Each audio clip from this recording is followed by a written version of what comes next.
Welcome to this month's market update. I'm here today filling in for our usual host, Wayne Sullivan, who is away travelling. I'm Damon Greywall, Senior Relationship Manager at Frontier Advisors. I'm joined today by Dr. Shahana Mukherjee, Senior Consultant from our Capital Markets and Asset Allocation team. How are you going, Shahana? Pretty well, Damon. Thanks for asking. How about yourself?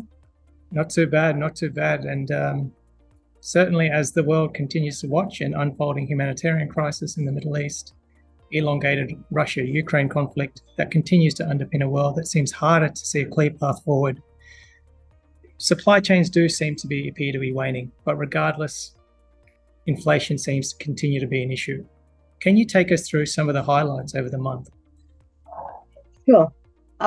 So as you mentioned, inflation control continues to be a top priority, really, for central banks all over the world.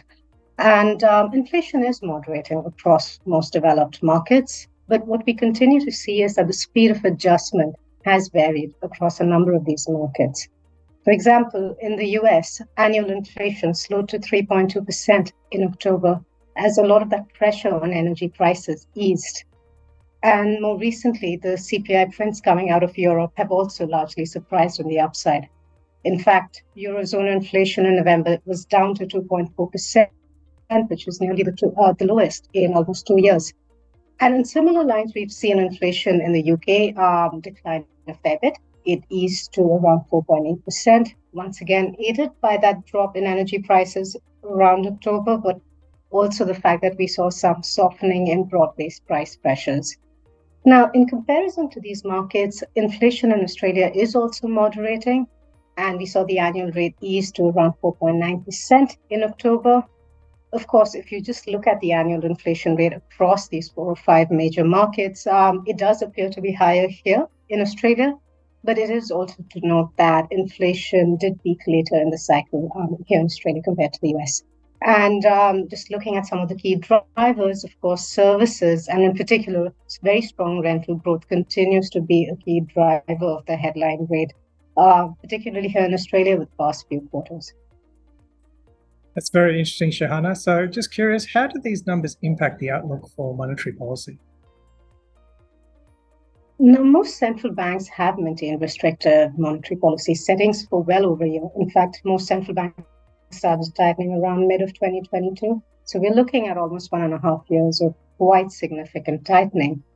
And while inflation is moderating, you will see also that the headline rate for most of these economies is still above central bank inflation targets, which goes to say that monetary conditions may need to be restrictive for some more time until inflation is completely brought back to control.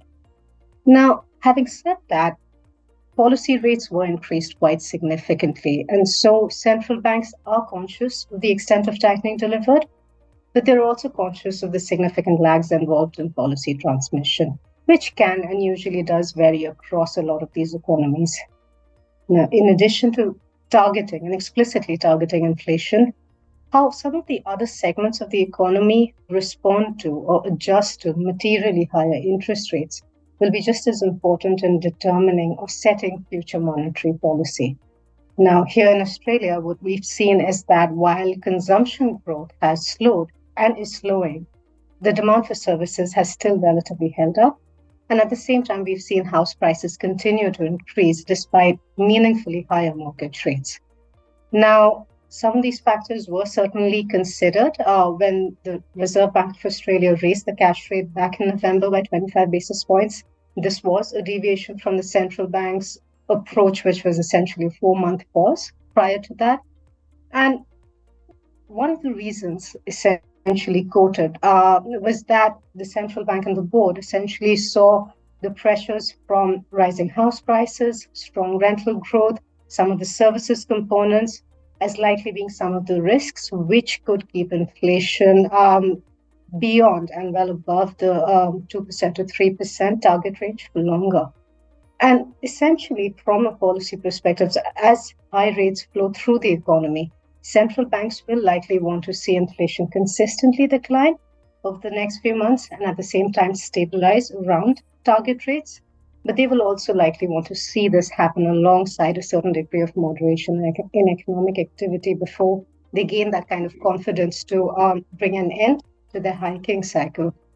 In fact, in the current environment, it is also true that the risks to commodity prices from geopolitical tensions, as well as the fact that labor market conditions remain relatively strong across a lot of these developed markets, are still pertinent factors which can potentially still add to inflationary pressures.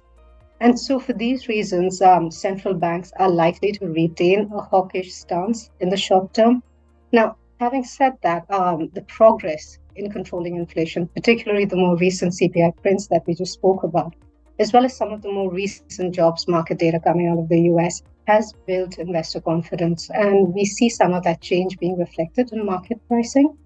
In fact, if you look at the current market pricing for the US Fed funds rate, you will see that our current pricing actually suggests no further policy rate increases and also indicates for somewhat faster paced rate cuts to begin around the middle of 2024.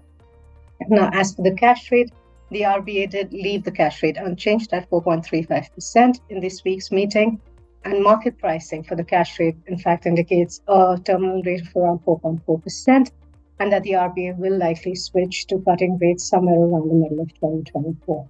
So yes, a lot of those CPI numbers are reflecting in somewhat greater confidence, are being reflected in market pricing.